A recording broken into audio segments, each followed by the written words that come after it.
આમ કાંઈ સામાન્ય પૂજા થાય નહીં. ચારધામની જાત્રાએ જવું પડે બંને જણાય. એમાં જે નદીઓ આવે, સરોવરો આવે, કૂવાઓ આવે, એનું જળ ભરીને એનાથી દેવતાઓની પૂજા થાય. આરો પ્લાન્ટનું ચોખ્ખું પાણી ભરી લીધું એનાથી કાંઈ દેવતાઓની પૂજા. પણ મંત્રો દ્વારા જો મંત્રની શક્તિ શું છે?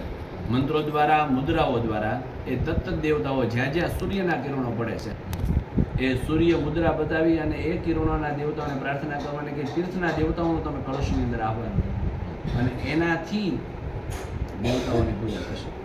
એ તીર્થના દેવતાઓ કળશમાં પધારે પછી બધી જ વસ્તુ, આ બધી પાત્રતા છે. આ શરૂઆતની જે પૂજા છે ને એ પાત્રતા મેળવવા માટેની પૂજા છે.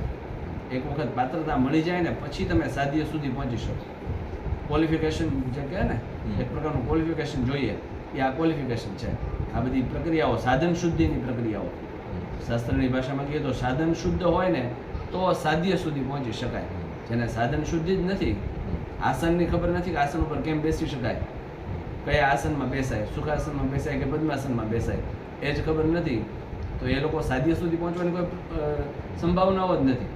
પણ જે માણસની સાધન શુદ્ધિ છે એ માણસ સાધ્ય સુધી પહોંચી શકશે.